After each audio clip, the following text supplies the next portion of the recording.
Bonjour à tous et bienvenue. On va faire un point autour des diverses tentatives de rachat et de négociation actuellement pour des clubs de football en Europe. Alors on le rappelle, un rachat c'est pas forcément vous êtes le propriétaire à 100%. Il y a deux types de rachats. Soit en effet vous devenez le propriétaire majoritaire et donc le décisionnaire, soit vous êtes un actionnaire minoritaire. Et on le rappelle, les propriétaires de foot cherchent avant tout des minoritaires parce que c'est très simple.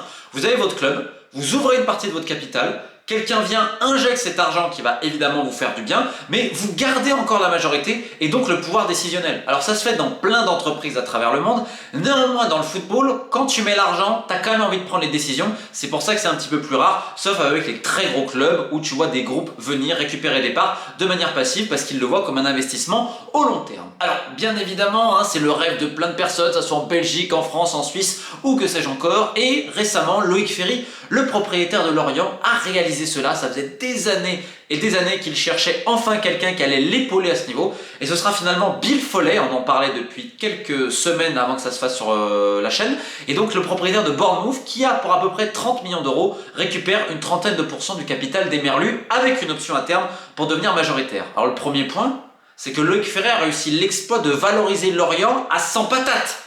Alors c'est colossal et forcément ça va donner des idées saugrenues à tous ces propriétaires en France qui pensent que leur club vaut monts et merveilles. Alors derrière ce choix on remarque un transfert immédiat d'un joueur de Lorient à Bournemouth qui a fait énormément de bien au Merlu, qui avait un besoin de cash et de respiration financière.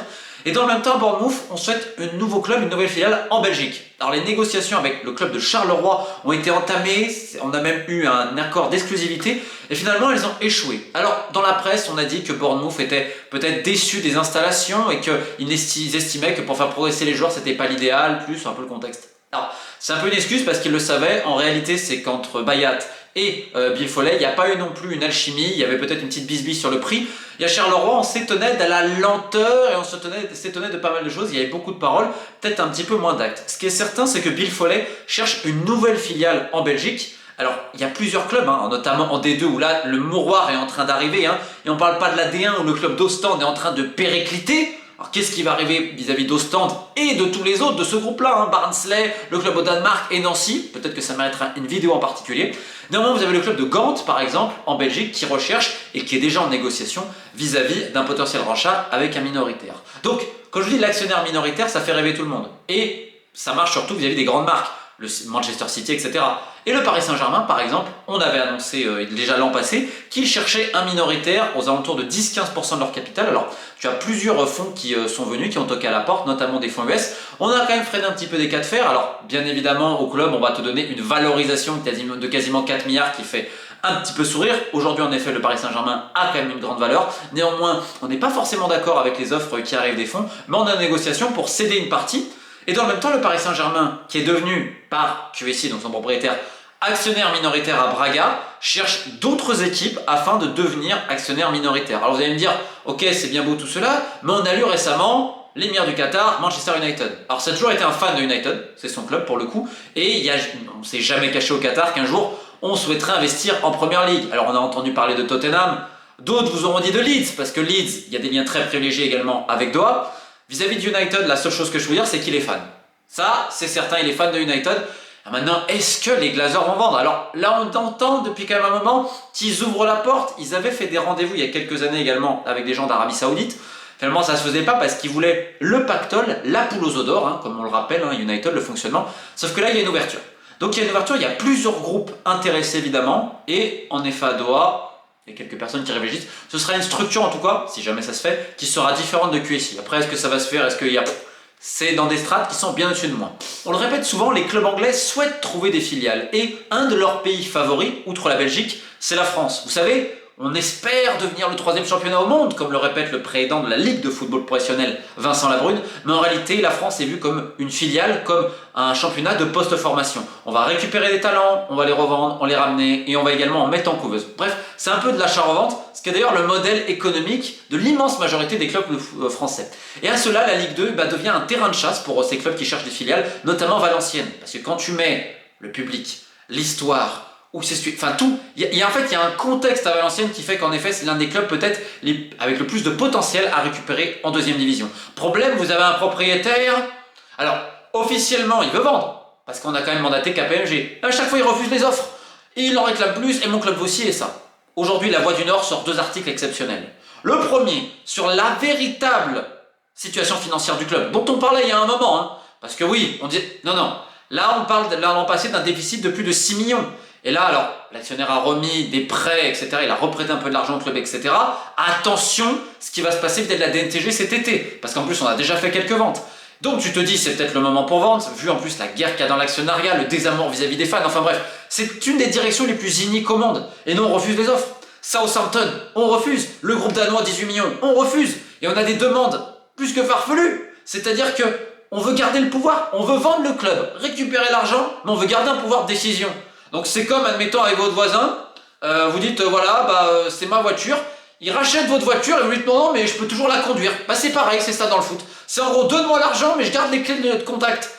Donc évidemment, personne ne veut ces conditions. On parle, selon La Voix du Nord, que le fils du propriétaire, on a dit, ouais, il faut qu'il reste avec un contrat de 50 000 € par mois. Alors, bien sûr, il y a les démentis de partout actuellement de VA, mais dans le milieu, on va dire, des agents, des potentiels fonds, etc., tu sais que c'est un club super à racheter, mais le propriétaire, il y en a beaucoup qui mettent une petite croix. Une petite croix aussi, il y en a beaucoup qui la mettent à Dijon, parce que Dijon, comme tant d'autres, s'il y a une offre, vous inquiétez pas que ça écoute. Le propriétaire Delcourt, qui a été contacté cet hiver, on va faire une dizaine de millions, vous avez Newcastle. Ah non, on en veut 25. Bon bonne nuit, fini. Ça rappelle à l'époque Le Mans, quand le City Football Group était venu, on avait réclamé je sais pas quoi, puis ils ont fait coucou, allez, au revoir. Parce que la folie des grandeurs de beaucoup de clubs en France, Dijon c'est pareil. Dijon qui est en train de couler, qui risque de tomber en national, mais faut pas de paniquer non plus. Alors il y aura bientôt une vidéo spéciale Dijon, parce que c'est lunaire ce qu'on voit. Dans les autres clubs qui cherchent des actionnaires, on a Martigues qui fait le haut de tableau en national. Martigues, c'est évidemment une ville qui soutient pleinement son club de foot. Une subvention de plus de 1 100 000 000, ce qui est colossal. Et on regardait, comme vous pouvez le voir sur ces documents-là, on cherche un partenaire pour accompagner le club. Minoritaire, majoritaire, c'est pas tellement clair, même si on pense que c'est du minoritaire, comme Versailles. Et oui, Versailles cherche également un partenaire afin d'aller mieux à ce niveau. On pourrait également parler un peu plus bas du FC 7, qui en pour parler pour un rachat, alors ils ont dit que c'était officiel, etc. Est-ce que l'argent va venir? C'est encore autre chose, il paraît qu'il serait bloqué et tout. Alors bon, que dire à ce niveau-là?